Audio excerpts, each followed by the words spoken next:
ಅಮೆರಿಕದ ಅಧ್ಯಕ್ಷ Donald Trump Bharat ಮತ್ತು ಪಾಕಿಸ್ತಾನದ ಜೊತೆಗೆ ಕದನ ವಿರಾಮ ಮಾಡಿದ್ದೇ ನಾನು ಅಂತೇಳಿ ಮೂರನೆಯ ಬಾರಿಗೆ ಕ್ರೆಡಿಟ್ ಅನ್ನು ತೆಗೆದುಕೊಂಡಿದ್ದಾರೆ. ಮೂರನೆಯ ಬಾರಿಯ ಕ್ರೆಡಿಟ್ ಅಂತೇಳಿ ಹೇಳುವಷ್ಟೊತ್ತಿಗೆ ಟ್ರಂಪ್ ಅವರ ಇನ್ನೊಂದು ವಿಡಿಯೋ ಕೂಡ ಬಂದಿದೆ. ಅದರಲ್ಲೂ ಕೂಡ 4ನೆಯ ಬಾರಿ ಕ್ರೆಡಿಟ್ ತಗೊಂಡಿದ್ದಾರೆ. ಸೌದಿ ಅರೇಬಿಯಾಕ್ಕೆ ಭೇಟಿಯನ್ನು ಕೊಟ್ಟಿದ್ದರು ಡೊನಾಲ್ಡ್ ಟ್ರಂಪ್. ಐತಿಹಾಸಿಕ ಭೇಟಿ ಡೊನಾಲ್ಡ್ ಟ್ರಂಪ್ ಅವರ ಸೌದಿ ಅರೇಬಿಯಾದ ಭೇಟಿ. ನಾನು ವ್ಯಾಪಾರ ವ್ಯವಹಾರವನ್ನು ದೊಡ್ಡ ಮಟ್ಟದಲ್ಲಿ ಬಳಸ್ಕೊಂಡೆ. ನಾನು ಹೇಳದವರಿಗೆ ಒಪ್ಪಂದ ಮಾಡ್ಕೊಳ್ಳೋಣ, ಬಿಸ್ನೆಸ್ ಮಾಡೋಣ, ಟ್ರೇಡ್ ಮಾಡೋಣ. ನಾವು ಎರಡು ರಾಷ್ಟ್ರದವರು ಪವರ್ಫುಲ್ ಲೀಡರ್ಸ್, ಶಕ್ತಿಯುತ ನಾಯಕರು. That is very important. ಇಬ್ಬರು ಸಂಘರ್ಷವನ್ನು ನಿಲ್ಲಿಸಿ ಬಿಟ್ಟರು. ನಾನು ಇಷ್ಟೇ ಹೇಳಿದ್ದು, ಡೋಂಟ್ ಟ್ರೇಡ್ ಮಿಸೈಲ್ಸ್. ಕ್ಷಿಪಣಿಗಳನ್ನು ಅದಲು ಬದಲು ಮಾಡ್ಕೊಳ್ಳೋವಂಥದ್ದು ಬೇಡ, ಫೈರ್ ಮಾಡ್ಕೊಳ್ಳೋವಂಥದ್ದು ಬೇಡ. ಟ್ರೇಡ್ ಮಾಡೋಣ, ನಿಮ್ಮಲ್ಲಿರ್ತಕ್ಕಂಥ ಉತ್ಪನ್ನಗಳನ್ನು ಟ್ರೇಡ್ ಮಾಡ್ಕೊಳ್ಳೋಣ. ನಾನು ಇಸಿಸನ್ನು 3 ವಾರದಲ್ಲಿ ಧ್ವಂಸಗೊಳಿಸಿದವನು. ನಾನು ಶಾಂತಿಯ ದೂತ ಆಗಬೇಕು ಅಂತೇಳಿ ಬಯಸ್ತಾ ಇದ್ದೀನಿ. ಯುನಿಫೈಯರ್ ಅಂತ ಹೇಳಿದ್ರೆ ವ್ಯಾಜ್ಯಗಳು, ವಾದ ವಿವಾದಗಳು ಎಲ್ಲವನ್ನು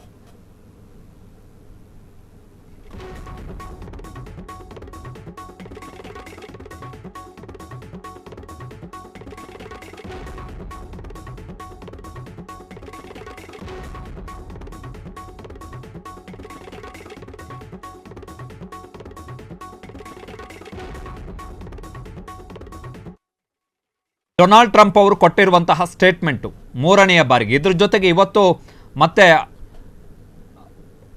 ಅಮೆರಿಕ ಅಧ್ಯಕ್ಷರ ಅಧಿಕೃತ ವಿಮಾನ ಏನಿದೆ ಏರ್ಫೋರ್ಸ್ 1, ಇದರಲ್ಲಿ ಕೊಟ್ಟಿರುವಂತಹ ಸಂದರ್ಶನದಲ್ಲೂ ಕೂಡ ಹೇಳಿದ್ದಾರೆ. ಫಾಕ್ಸ್ ನ್ಯೂಸ್ಗೆ ಕೊಟ್ಟಂತಹ ಸಂದರ್ಶನದಲ್ಲೂ ಕೂಡ ಡೊನಾಲ್ಡ್ ಟ್ರಂಪ್ ಅವರು ಹೇಳಿದ್ದಾರೆ, ನಾನೇ ಕದನ ವಿರಾಮ ಘೋಷಣೆ ಮಾಡಿದ್ದು, ನಾನೇ ಇಬ್ಬರನ್ನ ಒಟ್ಟು ಸೇರಿಸಿದ್ದು, ನಾನೊಬ್ಬ ಯುನಿಫೈಯರ್ ಆಗಬೇಕು ಅಂತೇಳಿ ಬಯಸ್ತಾ ಇದ್ದೀನಿ. ಯುನಿಫೈಯರ್ ಅಂತ ಹೇಳಿದ್ರೆ ಇರುವ ತಗಾದೆಗಳನ್ನೆಲ್ಲ ಬಗೆಹರಿಸಿ ಎಲ್ಲರನ್ನ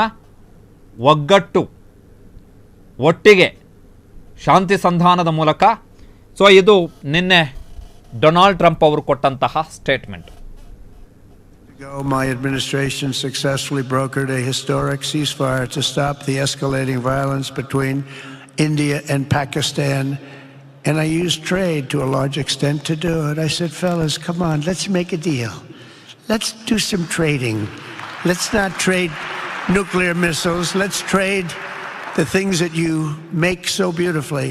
And they both have very powerful leaders, very strong leaders, good leaders, smart leaders. And it all stopped.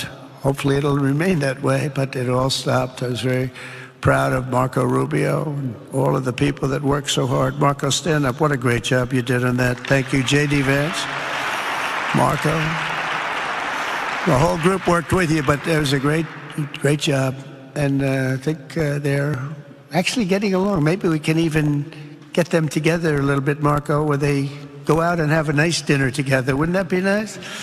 But we've come a long way, and it could be, millions of people could have died from that conflict that started off small and was getting bigger and bigger and bigger by the day.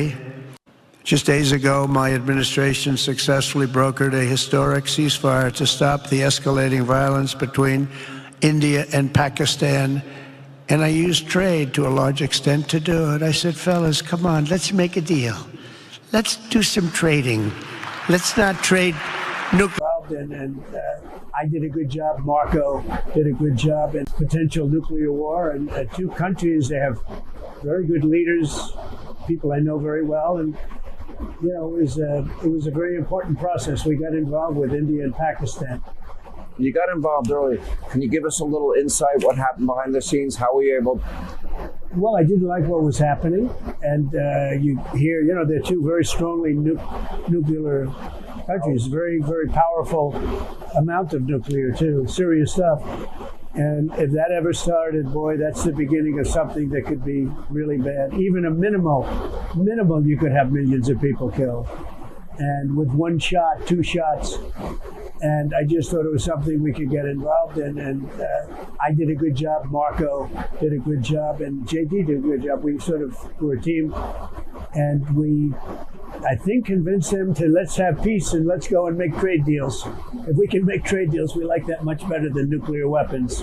potential nuclear war. And two countries, they have very good leaders, people I know very well. And, you know, it was a very important process. We got involved with India and Pakistan. You got involved early. Can you give us a little insight what happened behind the scenes? How were you able? Well, I did like. So Donald Trump ಅವರು credit ತಗೋತಾ ಇದ್ದಾರೆ. ಇದು 4ನೇ ಬಾರಿ Donald Trump ಅವರು ಕ್ರೆಡಿಟನ್ನು ತಗೋತಾ ಇರುವಂಥದ್ದು. Very important. ಅದು ಓಪನ್ ಆಗಿ ತಗೋತಾ ಇದ್ದಾರೆ ಕ್ರೆಡಿಟ್. ನಾನೇ ನಿಲ್ಲಿಸಿದ್ದು ಯುದ್ಧ ಅಂಥೇಳಿ.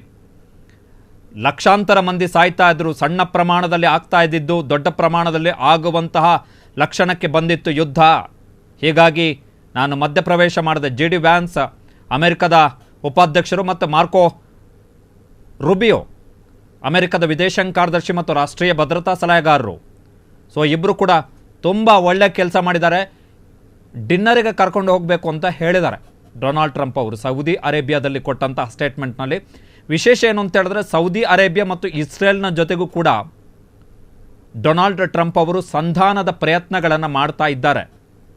ಸೌದಿ ಅರೇಬಿಯಾ ಮತ್ತು ಇಸ್ರೇಲ್ನ ಜೊತೆಗೆ. ಇತ್ತ ಇರಾನ್ ಜೊತೆಗೂ ಕೂಡ ಅಮೆರಿಕ ತನ್ನ ಸಂಬಂಧವನ್ನು ಮತ್ತಷ್ಟು ಸುಧಾರಿಸುವತ್ತ ಹೆಜ್ಜೆಯನ್ನು ಇಡ್ತಾ ಇದೆ. ಸೊ ಟ್ರಂಪ್ ಅಧ್ಯಕ್ಷರಾದ ಬಳಿಕ ಒಂದು ಸ್ವಲ್ಪ ಜಿಯೋಪಾಲಿಟಿಕ್ಸ್ ಅಂತ ಏನು ಕರಿಬೋದು, ಅದರಲ್ಲಿ ಕೆಲವೊಂದಿಷ್ಟು ಮಹತ್ವದ ಬದಲಾವಣೆಗಳಾಗ್ತಾ ಇದೆ.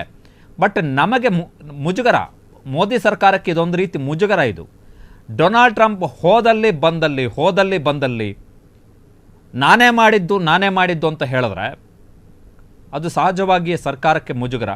ನಿನ್ನೆ ವಿದೇಶಾಂಗ ಸಚಿವಾಲಯದವರು ಅಧಿಕೃತವಾಗಿ ಸುದ್ದಿಗೋಷ್ಠಿಯನ್ನು ಮಾಡಿ 3ನೆಯ ದೇಶದ ಮಧ್ಯಸ್ಥಿಕೆಯ ಅವಶ್ಯಕತೆ ಇಲ್ಲ ಅಂತ ಹೇಳಿದ್ದಾರೆ. ಬಟ್ ಟ್ರಂಪ್ ಕೊಡ್ತಾ ಇರುವಂತಹ ಸ್ಟೇಟ್ಮೆಂಟನ್ನು ಗಮನಿಸಿದ್ರೆ ಆ ಮಧ್ಯಸ್ಥಿಕೆ ವಹಿಸದೆ ಟ್ರಂಪ್ ಸುಮ್ಮನೆ ಕೂರುವಂತಹ ಲಕ್ಷಣಗಳು ಕಾಣಿಸ್ತಾ ಇಲ್ಲ.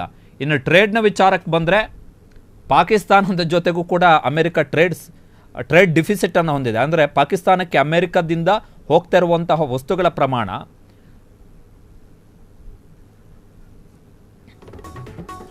ಸೊ ಪಾಕಿಸ್ತಾನದ ಜೊತೆಗೂ ಕೂಡ ಅಮೆರಿಕ ಟ್ರೇಡ್ ಡಿಫಿಸಿಟನ್ನು ಹೊಂದಿದೆ. ಡಿಫಿಸಿಟ್ ಅಂದರೆ ಅಮೆರಿಕದಿಂದ ಪಾಕಿಸ್ತಾನ ಆಮದು ಮಾಡಿಕೊಳ್ತಾ ಇರೋದಕ್ಕಿಂತ ಜಾಸ್ತಿ ಪಾಕಿಸ್ತಾನ ಅಮೆರಿಕಕ್ಕೆ ಜಾಸ್ತಿ ಉತ್ಪನ್ನಗಳನ್ನು ಕಳಿಸ್ತಾ ಇದೆ.